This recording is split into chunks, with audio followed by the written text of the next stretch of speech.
Hi, my name is Letitia Peters. I'm here to talk to you today about your most valuable or your most greatest asset. So what do you think that is? Well, let's look at that. This guy has big ears and he's heard it so many times before. So, he heard it a million times. It's your employees. So why are we talking about this? LumApps 2020 notes that companies tend to forget what their most valuable asset is, and that's their employees. So, no big deal, right? Well, it kind of is. Did you know that according to LumApps 2020, employees think only 30% of employees feel that they are happy or loyal in their current position? That's a really, really scary thought. So, what else have you heard a million times? So you think, they're not happy in their current position. Well, they could go somewhere else. Everyone's replaceable. Are they? This guy's heard that a million times. Everybody's replaceable. And he doesn't like it. So, do you think that everyone's replaceable? I don't think so. Are they? So let's look at this.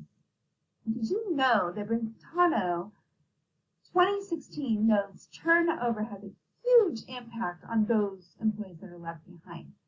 They start having, running thin, and they start having reduced confidence that they can get the job done. They are starting to have reduction in quality because they don't have enough people to run with. And with all that, even if you've replaced employees and you've got new employees, well, they're not as good as your old employees because they've been trained. They don't have as much confidence as your old employees. And productivity declines. So what happens when your productivity declines? Well, overall customer satisfaction declines. You're not bringing in as much money because, again, productivity declines. So let's look at this. We need to look at, so what do you get? Investing in your employees in the long run? That actually is a great thing. I know you need to pay attention to your bottom line, but did you know that replacing each and every employee will cost you? So yeah, money talks. You think, I'm going to save money with my bottom line, not replacing people.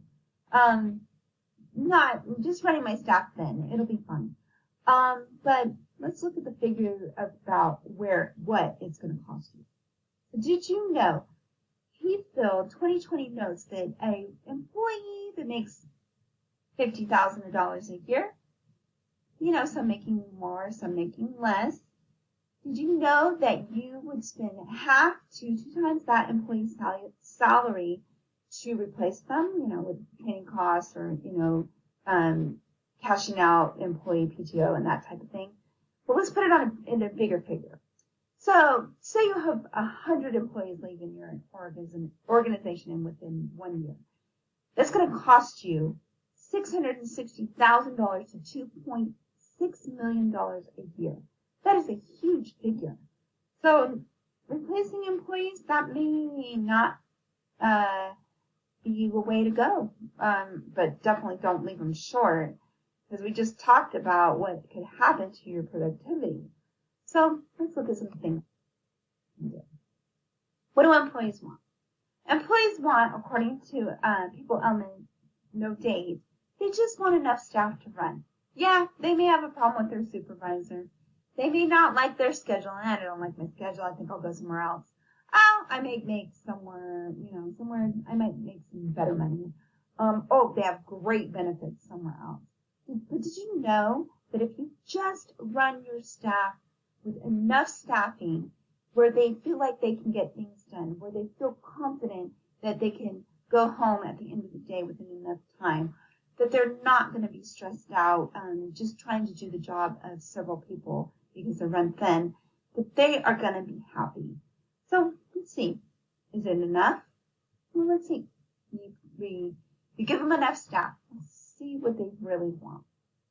So, did you know that, yeah, you can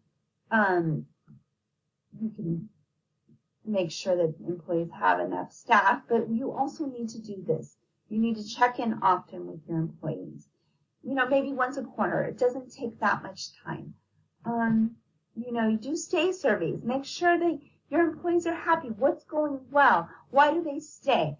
You need to use this information, gather this information, see what is making them happy, or what could make them happier. It doesn't have to be that in depth. The other thing you want to do is let your employees give anonymous feedback. They don't want to tell you straight up what's going wrong, or maybe they're shy. They don't want to talk to you. They don't want to tell you straight up what's going right. So, let them give you anonymous feedback. So, you're wondering, well, what if I do just let my employees just be the status quo? We're not going to do anything. Did you know that White 2019 notes that 69% of employees are planning on leaving within the next 5 years? That is astronomical. Replacing 69% of your staff is just going to cost you an arm and a leg. White also notes, okay, if you think you have 5 years, White notes that 37% of employees are planning on leaving their current position within the next 2 years. That's crazy! And did you know that only 4%, according to White 2019, 4% of employees have stayed in their same organization through their lifetime of the career? 4%. That's a terrible figure. So it seems like it would be best to invest in your employees, invest in what their needs are. And we just want to know that, look at these two guys. They're so happy. If you take care of your employees, they are going to take care of you. You're going to have happy employees. You're going to have less turnover. You're going to have a happy company. And you are going to have happy patients. So take care of them. They'll take care of you. I really hope you've enjoyed the presentation. And I just thank you so much for coming. Bye.